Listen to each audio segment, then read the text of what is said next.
नमस्कार, सत श्री अकाल, आदाब अर्जय। आप सभी को आपके प्यारे दोस्त मस्त खान का बहुत बहुत प्यार। आप सभी का एक बार फिर से स्वागत है आईटी वर्ल्ड मरना यूट्यूब चैनल में। दोस्तों, एमपी पटवारी के क्विज चल रहे हैं जिसमें पार्ट 6 आज हम लगाने वाले हैं। तो पिछले हम 1 से लेकर के 5 तक टेस्ट सीरीज लगा चुके हैं पिछली बार, और आशा करता हूँ कि आप लोगों ने उसकी प्रैक्टिस की होगी और वहाँ पर आपने बहुत सारे क्वेश्चंस लगाए जिससे आपको काफ़ी फ़ायदा मिला होगा, और आपको पटवारी में ही नहीं और भी कई सारे एग्ज़ाम में आपको उनका फ़ायदा मिलेगा। चलिए, तो बातें कम करेंगे और काम ज़्यादा करेंगे। मेरा हमेशा उद्देश्य रहता है कि मैं आप लोगों को अच्छे से अच्छा कुछ ना कुछ ऐसा देता रहूं जिससे आप लोग फ़ायदा उठा सकें, लाभ ले सकें। और ख़ास करके वो लोग जो लोग बेचारे पढ़ने लिखने में काफ़ी कमज़ोर हैं और उन लोगों के पास पैसा नहीं है कि वो किसी कोचिंग पे जाके, अच्छी सी कोचिंग पे जाके ज्वाइन कर सकें, तो बेचारे वो लोग रह जाते हैं।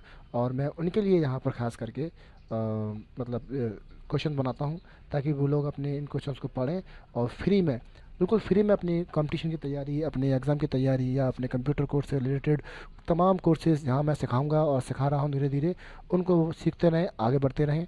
तो ऐसा मैं करता हूँ, मेरा ये उद्देश्य है। ठीक है दोस्तों, चलिए बातें कम काम ज़्यादा, शुरू करते हैं।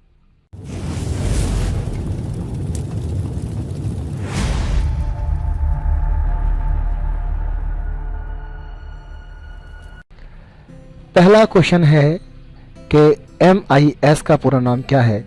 जी हाँ, ये काफ़ी इम्पोर्टेंट क्वेश्चन है और MIS का पूरा नाम होता है medium skill integrated circuit, sorry MSI, middle skill या मीडियम स्किल एक ही बात है ना। तो मिडिल स्किल या मीडियम स्किल के नाम से आपको ये मिलेगा। तो मिडिल स्किल इंटीग्रेशन इसका पूरा नाम है, मिडिल स्किल इंटीग्रेशन या मीडियम स्किल इंटीग्रेशन इसको अपन बोलते हैं। अगला प्रश्न है, कंप्यूटर में होना चाहिए कि यह बूट हो सके। तो कंप्यूटर में ऐसा क्या होना चाहिए जिससे यह बूट हो सके। तो दोस्तों, कंप्यूटर के अंदर ऑपरेटिंग सिस्टम होता है जिससे कंप्यूटर लोड होता है, बूट होता है। तो कंप्यूटर के अंदर ऑपरेटिंग सिस्टम होना चाहिए। SMPS का पूरा नाम क्या है, ये भी आपका इम्पोर्टेंट है, स्टार लगा लीजिए। SMPS का पूरा नाम स्विच मोड पावर सप्लाई होता है। जी हाँ दोस्तों, इसका पूरा नाम स्विच मोड पावर सप्लाई होता है। CDRW पर, CDRW का मतलब होता है CD रीराइटेबल।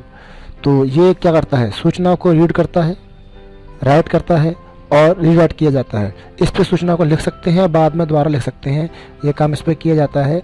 केवल लिखने का काम नहीं होता, ये CDR और ये CD रोम होता समझिए जरा, ये CD रोम होता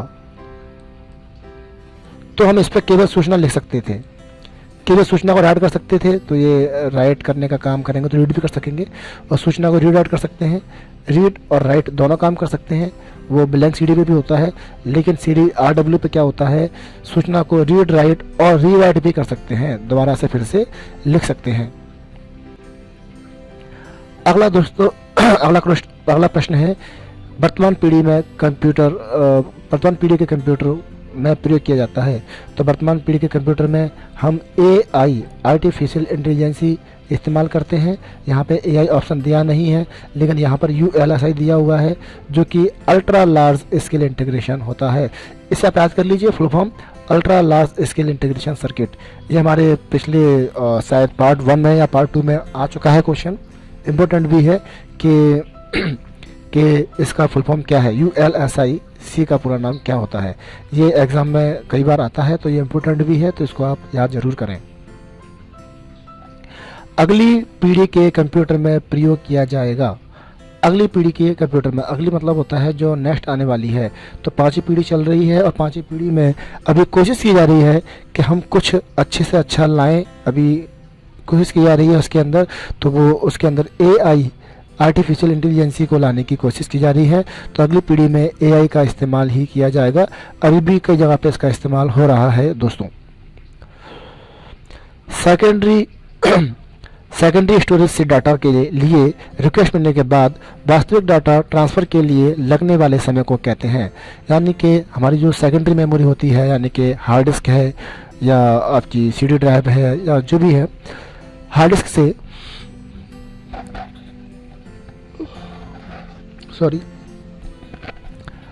हार्ड डिस्क से जब हम रिक्वेस्ट करते हैं तो हार्ड डिस्क से डाटा के लिए रिक्वेस्ट मिलने के बाद डाटा प्राप्त होने तक का समय, वास्तविक डाटा है ना, वास्तविक डाटा ट्रांसफ़र के लिए लगने का समय जो होता है उसे हम पूरे को बोलते हैं दोस्तों एक्सेस टाइम।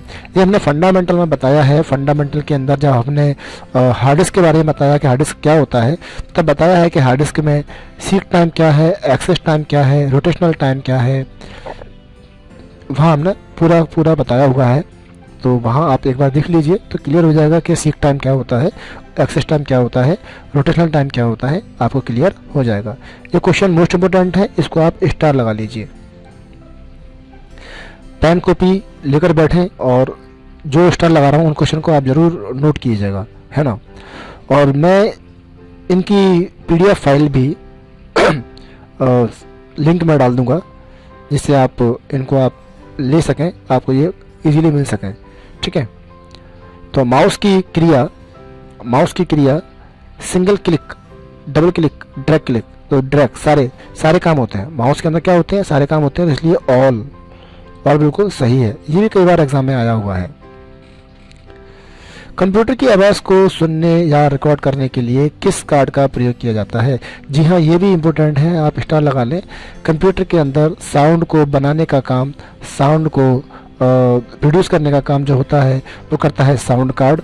तो वही पूछा गया है कि आवाज़ को सुनाना और उसको रिकॉर्ड करने का काम किस कार्ड से किया जाता है। तो हमारे कंप्यूटर में जो स्पीकर लगा होता है वो स्पीकर अकेला साउंड नहीं बनाता, वो साउंड कार्ड की मदद से बनाता है। जो आपका एक स्पीकर है,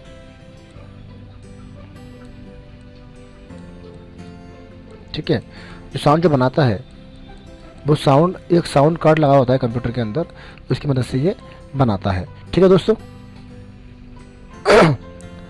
कंप्यूटर को डैश बताता है कि इसके कंपोनेंट का प्रयोग कैसे किया जाए, यानी कि कंप्यूटर के अंदर कोई कंपोनेंट है, कोई डिवाइस लगी हुई है, उसका प्रयोग कैसे करना है ये कौन बताता है। तो ये कंप्यूटर के अंदर सारे काम को कंट्रोल करने का काम, कंप्यूटर में सारे के सारे डिवाइस को कंट्रोल करने का काम, उनका काम को बांटने का काम जो करता है वो ऑपरेटिंग सिस्टम करता है। कंप्यूटर की निम्न मेमोरी की विशेषता है प्रति बिट स्टोर करने की कम लागत।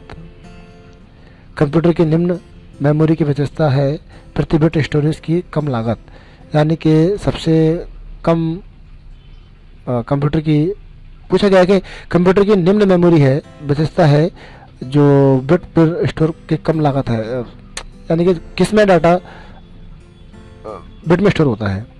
तो निम्न में से कौन सी मेमोरी है? तो प्राइमरी भी मेमोरी है, बिट में स्टोर करती है, सेकेंडरी भी है, हार्ड डिस्क भी है। तो यहाँ पर कंप्यूटर की मेमोरी के बारे में ही पूछा गया है कि कौन सी कंप्यूटर की मेमोरी है जहाँ पर डाटा बिट में स्टोर किया जाता है। तो सभी में डाटा बिट में स्टोर किया जाता है, चाहे वो प्राइमरी हो, सेकेंडरी हो, या आपकी हार्ड डिस्क हो, या CD ड्राइव हो, कोई भी हो।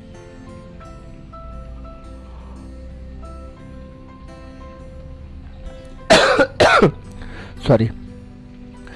बैंकिंग लेन देन में ECS इम्पोर्टेंट।